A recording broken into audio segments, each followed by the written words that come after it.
안녕하세요. 9월 13일 수요일 큐티 가이드 시작하겠습니다. 오늘 말씀에서 바울은 그리스도인들 안에 있는 아주 현실적인 내적 갈등에 대해서 이야기하고 있어요. 1번입니다. 바울이 깨달은 한 법은 무엇입니까? 21절입니다.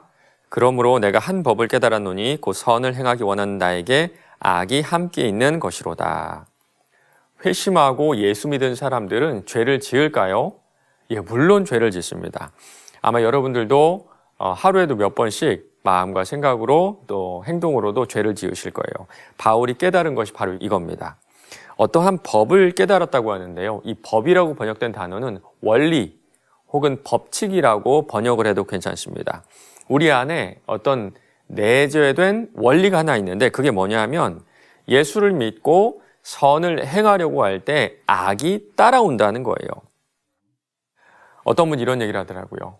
자기는 가난한 사람들을 돕고 싶대요. 그런 마음이 있대요. 그런데 내가 몰래 누군가를 도울 때 그 몰래 누군가를 돕는 그 모습을 누군가 봤으면 좋겠다. 참 솔직한 고백이죠. 위선이 아니라 우리 안에 존재하는 어떤 규칙, 원리와도 같은 겁니다. 우리가 아담의 자손이란 걸 보여주는 어떤 내재된 증명서 같은 거예요.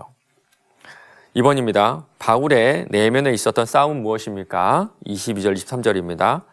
내 속사람으로는 하나님의 법을 즐거워하되 내 지체 속에 한 다른 법이 내 마음의 법과 싸워 내 지체 속에 있는 죄의 법으로 나를 사로잡는 것을 보도다. 유대인들은요, 하나님의 법을 아주 좋게 여겼습니다. 그래서 일상생활 가운데 하나님의 말씀을 아주 가까이 하고 그리고 또 지키는 것도 즐겨했다 그래요. 우리도 그렇죠. 하나님 말씀을 즐거워하고 기뻐하는 것은 예수 믿은 사람들의 아주 보편적인 아주 자연스러운 변화기도 해요. 그런데 우리 지체 속에 다른 한 법이 있다 그러네요. 여기서 법은 어떤 원리, 어떤 규칙이라 그랬습니다. 하나님의 법과 또 내 안에 있는 원리, 규칙이 막 싸우는데 누가 이긴다 그러죠? 내 지체 속에 있는 죄의 법으로. 죄의 법으로. 여기서 내 안에 있는 원리가 무엇인지 나오죠. 죄의 법, 죄의 법입니다. 하나님의 법을 즐거워하나 순종할 수 없는 이유가 바로 여기 있어요. 예수를 믿어도 내 속에 있는 이 원리가 사라지지 않기 때문입니다. 정도의 차이는 있는데요. 우리 모두는 하나님의 지배와 어떤 죄의 지배 사이 속에서 갈등하며 살아가고 있어요. 특별히 죄의 법이 나를 지배한다라는, 사로잡다라는 표현을 하죠. 가끔 이런 말씀하시면서 좀 후회하신 성도님들이 계세요. 목사님, 그때 제가 뭐에 쉬었나 봐요. 뭐에 정말 쉬었던 것 같아요. 맞습니다. 죄의 법은요, 우리를 순식간에 사로잡아서 죄를 범하게 만들어요. 3번입니다.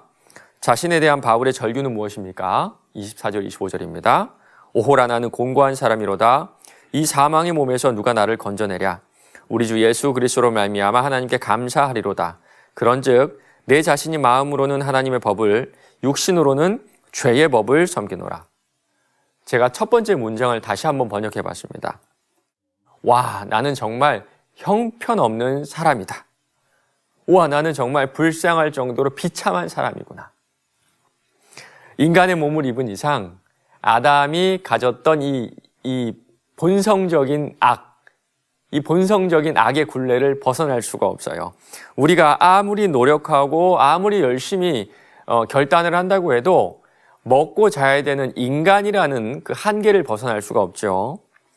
우리의 신분은 하나님의 자녀로 변화가 되었습니다. 그러나 거지가 왕이 되었다고 하더라도 신분의 변화는 있다 하더라도 그 삶의 습관은 쉽게 바꿀 수 없는 것과 마찬가지예요. 그만큼 본성 깊이 숨겨져 있는 죄의 습성, 죄의 본성은 버릴 수가 없는 겁니다. 돈을 사랑하는 것, 명예를 추구하는 것, 자랑하는 것, 남을 미워하는 것, 내 자신을 사랑하는 것, 바울도 그랬던 것 같아요. 마음으로는 하나님의 법을 섬겼으나 육신적으로는 죄의 법을 완전히 벗어나지 못했던 겁니다. 4번입니다. 바울이 왜 자신을 향하여 곤고한 사람이라고 절규했는지 묵상해 봅시다. 제가 한 5년쯤 전에요, 100m 달리기를 했습니다. 제가 살던 곳에 100m 트랙이 있어가지고 한번 뛰어봤는데요. 제가 고등학교 때 아주 잘 달릴 때 한 13초 정도 뛰었거든요. 한 그 정도 나오겠다 싶어서 달렸는데 깜짝 놀랐어요. 막 달리는 도중에 제가 너무 빠른 겁니다. 그동안에 육상 선수들 모습을 보면서 이렇게 뛰면 되겠구나라는 아이디어를 얻어서 그 모습대로 뛰니까요. 너무 빨라서 다 뛰고 나서는 한 12초, 혹시 한 11초 나온 거 아니야? 라는 생각도 했는데요. 초시계를 보고 깜짝 놀랐습니다. 몇 초가 나온 줄 아세요? 16초입니다. 16초. 완전 충격이었어요. 그날부터 제가 달리기 연습을 다시 해서 1년 동안 열심히 연습했는데 아무리 연습을 해도 14초의 벽을 깰 수가 없었습니다. 얼마나 답답했는지. 바울이 이런 마음이 아니었을까요? 안 되는 게 있는 겁니다. 아무리 노력해도 안 되는 게 있어요. 아무리 노력해도, 아무리 결단하고 아무리 기도를 해도 육신의 이 몸을 입고 있는 이상 안 되는 게 있어요. 그래서 바울은요, 고린도후서 5장을 보면요, 차라리 몸을 떠나고 싶다라는 고백까지 하고 있거든요.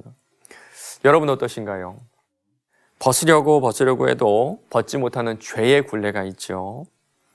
아마도 그 마음으로 바울도 나는 참 형편없다, 참 불쌍하고 보잘것없다, 참 곤고하다라고 이렇게 절규하지 않았을까요? 5번입니다. 나는 마음의 이시로 나는 치열한 영적 전투에 어떤 자세로 임하고 있습니까? 이 싸움에서 이기기 위해 결단할 것은 무엇인지 생각해 봅시다. 23절 보면요, 바울은 계속해서 싸웠던 것 같아요. 완벽하게 이기지는 못해도 그 싸움을 멈추지 않았던 것 같습니다. 그리고 그럴 만한 이유와 능력이 바울 안에 있었어요. 하나님의 법을 즐거워하는 성령님이 우리 안에 계시고 우리 주 예수 그리스도로 말미암아 하나님께서 주시는 능력이 우리 안에 있기 때문입니다. 여러분, 오늘 한번 싸워보시는 건 어떨까요? 특별히 말씀으로 대적해 보세요. 내 안에 죄의 법이 나를 지배하려고 할 때마다 말씀으로 대적하세요. 나는 결코 이기지 못하나 말씀은 죄의 법을 넉넉히 이길 거고요. 나는 지배당하나 하나님은 우리를 완벽하게 지배하시는 분이세요. 오늘 하루 순간순간 민감하게 반응하시면서 말씀을 암송함으로 죄를 대적하시는 저와 여러분 되시길 바랍니다.